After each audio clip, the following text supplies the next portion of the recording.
연방제 통일은 우리나라 헌법으로 보면 위헌이에요. 이건 위헌이에요. 정상이에요. 명백한 위헌임에 틀림없습니다. 왜 위헌인지를 한번 설명해 주세요. 연방제 통일이 왜 위헌인가 한번 설명해 주세요. 연방제 통일은 네. 용어만 통일인 것이지 실제로는 공산화를 의미하는 것입니다. 연방제 통일을 하게 된다면 남한에는 주한미군이 필요 없게 되는 것이고 국가보안법을 폐지할 수밖에 없는 상황에 이르기 때문에, 그렇다면 대한민국의 헌법은 지금 통일을 뭐라고 명령하고 있습니까? 헌법 4조를 보면 사조에 보면 통일의 목적과 방법을 분명히 명시하고 있습니다. 자, 여기 떴습니다. 잘 보세요. 대한민국은 통일을 지향하며 통일을 지향하다고 하도록 되어 있기 때문에 네. 지금 김정은의 반통일 정책이라든지 네. 임종석의 반통일 정책은 현행 헌법을 정면으로 공격하고 있는 것입니다. 네, 통일을 지향하며 그다음 두 뭡니까? 번째, 자유민주적 기본질서에 입각한 평화적 통일 정책을 수립하고 이를 추진한다. 자, 그러면 대한민국의 헌법은 자유민주적 기본질서에 입각한 평화적 통일을 명령하고 있죠. 그렇습니다. 그런데 지금 더불어민주당은 현재 통일정책 제6번에 네. 더불어민주당의 통일정책이 나와 있잖아요. 민주당 강령, 네. 민주당의 헌법과 같은 강령에 6호 통일 파트를 보면 뭐라고 말합니까? 7.4 남북 공동성명, 네. 남북 기본 합의서, 네. 6.15 공동선언, 네. 김대중이가 한 것이죠. 그렇죠. 14선언은 노무현이가 가서 네. 6.15 공동선언을 다시 재확인한 것입니다. 그렇죠. 4.27 판문점 선언 및 네. 9월 평양 공동선언 등 네. 남북 간 합의를 존중 계승하고 적극 이해한다. 결과적으로는 이 더불어민주당의 정강 정책은 대한민국의 헌법과 일치하나요? 반대하나요? 대한민국 헌법을 정면으로 부정하고 있는 것입니다. 그러면 더불어민주당은 해체해야 되는 거야. 맞습니다. 우리 8조 사항을 좀 헌법 8조 사항을 좀 찾아주시면 정당 해산 조항이 있습니다. 8조 사항. 네.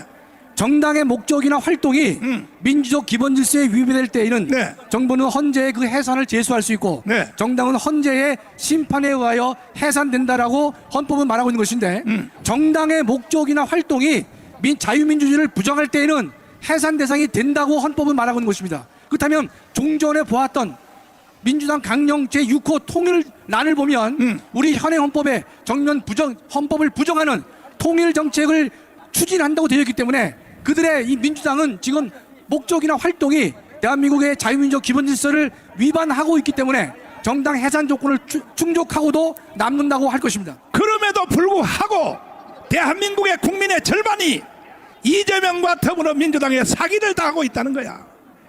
그러니까 이 더불어민주당과 이재명을 줄줄 빠는 국민의 절반은 대한민국에 살 자격이 없는 거예요. 대한민국은 이승만이 세웠습니다. 동의하십니까? 아멘. 박정희가 일으킨 나라입니다. 이승만과 박정희 때문에 우리는 지금 풍요로운 대한민국을 누리고 있어요. 그런데 어떻게 하여 이승만과 박정희를 저주하는 놈들이 대한민국에 사느냐 이 말이야.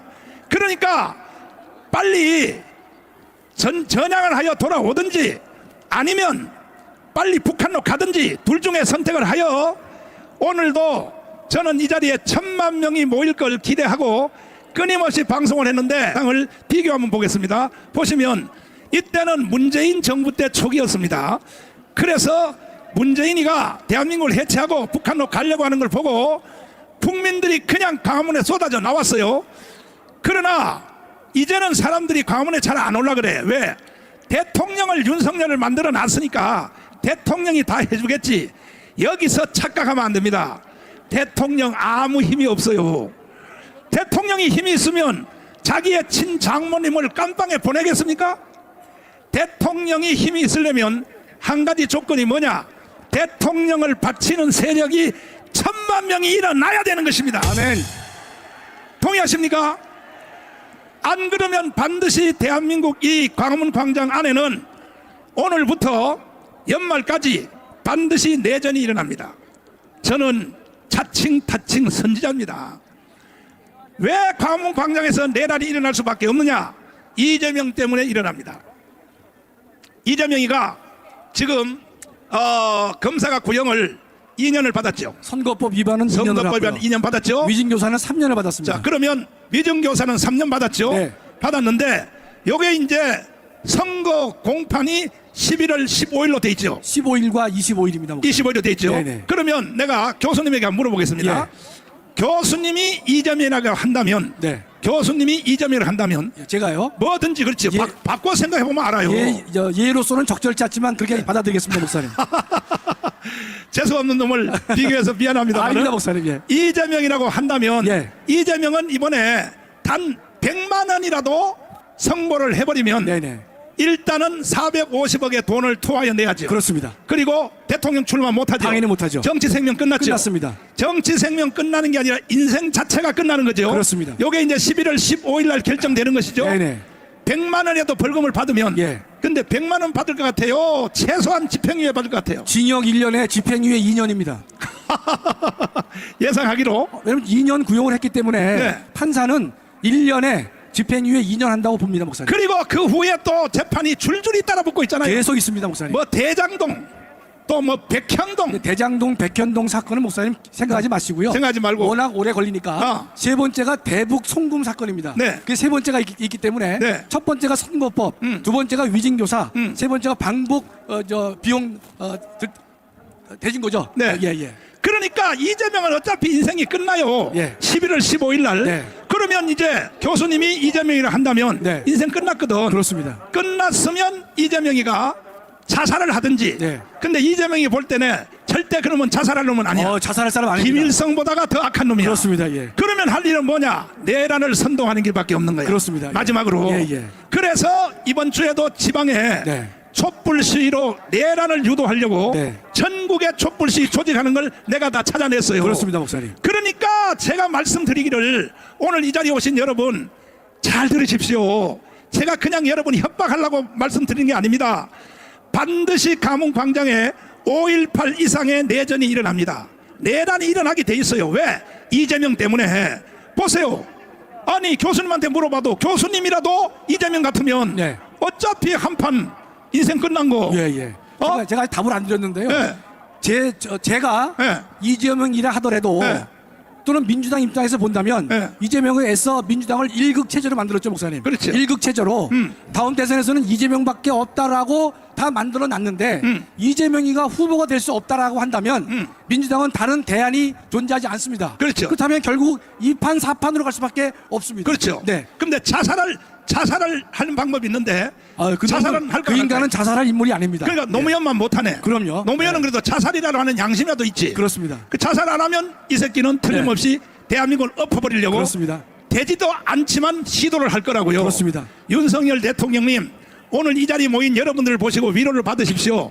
절대로 대한민국의 내란을 유도하는 이재명에 대하여 우리는 맞짱 터서 이길 것입니다. 아멘. 촛불 시위 그거 별거 아니더라고. 숫자를 세어봤더니 우리의 10분의 1밖에 안 돼. 그런데 어떻게 박근혜가 탄핵되느냐? 박근혜가 탄핵될 때는 우리 광화문이 없었어. 이 광화문이 생긴 것은 박근혜가 탄핵되고 나서 억울해서 우리가 나온 거예요. 그러니까 이게 박근혜가 탄핵된 걸 보고 재미가 붙어가지고 예. 이재명이가 또 그 짓을 그대로 하려고 하는데 우리는 지금 세력이 촛불 시위보다가 10배가 더 많다고요. 예. 그러면 걔들이 내전을 일으켜서 탄핵하려고 하는 것이 성공할 수 있어요? 저는 절대로 할 수 없다고 봅니다. 그 이유는 광화문 애국 세력의 숫자가 많은 것도 있지만은 광화문 애국 세력이 목표로 하고 지향하는 것은 정의를 실현하고자 하는 것이기 때문에 우리는 반드시 이기리라고 확신하고 있습니다. 존경하는 5,200만 국민 여러분, 해외 동포 여러분, 저는요 몸이 안 좋아서 사실 이 가문 운동을 이끌어 갈 수도 없어요. 제 몸이 얼마나 안 좋습니까? 연단에 올라올 때 부축해서 올라오잖아요. 5,200만 국민들 여러분들 중에 몸 상태가 나 정도 되면 침대에서 일어나서 누워서 일어나지도 않아요. 그러나 나는 목사로서 일개 양심이 있어서 절대로 대한민국을 북한의 연방제로 넘겨줄 수 없다는 것입니다. 아멘. 이제 부른 충정가처럼 이 한 목숨이 죽어 없어질지라도 대한민국은 지켜야 된다는 것입니다. 그래서 오늘 보니까 나는 1,000만 명이 모일 줄 기대하고 왔는데 1,000만 명까지 안 오고 500명 정도 모였기 때문에 500만이 모였기 때문에 다시 합니다. 10월 9일 날 아니 목사님 또 하려고요? 한다니까요. 또 아니 대한민국을 이재명한테 넘겨줄 수 있어요? 내전의 상태로 넘겨줄 수 있어요? 이번에 할 때는 아예 경찰들한테 사정할 거 없어. 교보 앞에서 옛날에 했던데 세종문화회관 앞에 거기서 꽉 채워서 10월 9일 날 우리 한번 다시 1000만 명이 모여 보자는 거야. 아멘. 그걸로 끝장 내자는 거야. 끝장. 우리 10월 9일 날 다시 한번 오기로 원하시면 두 손 들고 만세. 만세. 그러니까 10월 9일까지 우리가 1000만 명이 조직이 돼야 돼. 1000만 명이. 몇 명이요? 조직할 수 있어요? 아니 왜 반응이 시원찮아요? 10월 9일까지 1000만 명이 조직돼야 된다고. 그래야 우리가 자유통일을 할 수 있고 세계 G2 국가를 갈 수 있어요. 아멘. 윤석열 대통령이요, 재수가 굉장히 좋은 사람 같아. 왜냐하면 검찰총장 하다가 1년 만에, 대통령님 용서하시고 들으세요, 속된 말로 1년 만에 대통령을 공짜로 주셨거든. 누구 때문에? 우리 때문에. 누구 때문에? 그런데 윤석열 대통령이요, 재수가 좋은 사람 같아. 왜냐하면 머지않아 윤석열 대통령 임기 안에 2년 안에 김정은이가 죽을 것 같아. 죽을 것 같으니까 지금 심장마비로 죽을까봐 그 딸내미, 중학생밖에 안 되는 딸내미를 데리고 다녀요. 이게 무슨 뜻이냐 합니까? 자기가 언제 죽을지 모르니까 그 딸을 데리고 다니는 거야. 그러니까 윤석열 대통령이 만약에 김정은이가 2년 안에 죽으면, 미국의 정보기관도 그렇게 보고 있어요. 김정은이가 왜 딸을 데리고 다니느냐, 저거 죽을 가능성이 머지않았다 이거야. 죽으면 윤석열 대통령이요, 어부지리로 대통령 또 할 수 있다니까. 또 할 수 있어. 아주 재수 좋은 사람이야. 동의하십니까? 윤석열 말고 또 다른 사람도 해도 되지. 다른 사람은요, 내가 보니까 배짱이 할 사람이 없어. 윤석열 대통령의 연설문을 나는 다 외우고 있어요. 다 외우고 있어. 지난 8월 15일까지 마지막 연설이 뭐냐? 자유통일 해내겠다. 아멘. 그리고 정진석 비서실장을 통하여 지금부터 마지막 육박전, 마지막으로 전쟁할 때에 황 장군님, 백병전을 하겠다. 이건 비서실장의 말이 아닙니다. 대통령의 허락 없는 말은 절대 못해요. 백병전을 하겠다 하는 것은 뭐냐? 드디어 통일이 가까워졌다는 거야. 아멘. 백병전 할 준비 됐어요? 진짜요? 그러니까 우리가 머지않아 통일이 가까워졌어. 우리가 조금만 정신을 차리면 10월 9일 날까지 1000만 명 조직하면 세계 G2 국가로 가. G2 국가. 그리고 GNP 40만 불 가요.